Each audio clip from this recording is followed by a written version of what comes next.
അല്ലാഹു പറയുന്നു വിശുദ്ധ ഖുർആൻ സൂറത്ത് ആലി ഇംറാൻ 86, 87, 88 വചനങ്ങളിലൂടെ കൈഫ യഹ്ദില്ലാഹു ഖൗമൻ കഫറു ബഅദ ഈമാനിഹിം വശഹിദു അന്ന റസൂല ഹഖ്ഖുൻ വജാഅഹുൽ ബയ്യിനാത്ത്. വ്യക്തമായ വിശദീകരണങ്ങൾ.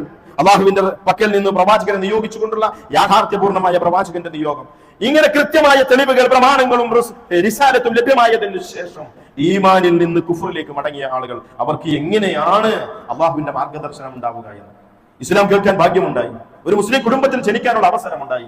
പള്ളികളിൽ നിന്നും മദ്രസകളിൽ നിന്നും ദീൻ പഠിക്കാനുള്ള സാഹചര്യം, സന്ദർഭം ഉണ്ടായി. എന്നിട്ട് അവനത് മനസ്സിലാക്കി. എന്നിട്ട് അവനെ വിട്ടേച്ച് കളയുന്നു. പിന്നീട് അവൻ കുഫറിലേക്ക് മടങ്ങുന്നു.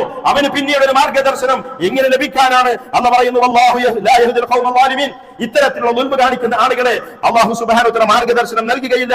ഉലൈക ജസാഉഹും, അവർക്കുള്ള പ്രതിഫലം എന്ന് പറയുന്നത് അന്ന അലൈഹിം ലഅനത്തുല്ലാഹി വൽ മലായിക വന്നാസി അജ്മഈൻ. ദീനിൽ വന്ന് ഈമാൻ സ്വീകരിച്ച് പിന്നീട് കുഫറിലേക്ക് മടങ്ങിപ്പോയ ആളുകൾ, അവർക്ക് അല്ലാഹുവിന്റെ ശാപമുണ്ടായി. അവരെ മലക്കുകൾ ശപിക്കുമെന്ന്, മുഴു സമൂഹവും ജനസമൂഹവും അവരെ ശപിക്കുമെന്ന് അല്ലാഹു സുബ്ഹാനഹു വ തആല പറയുന്നു.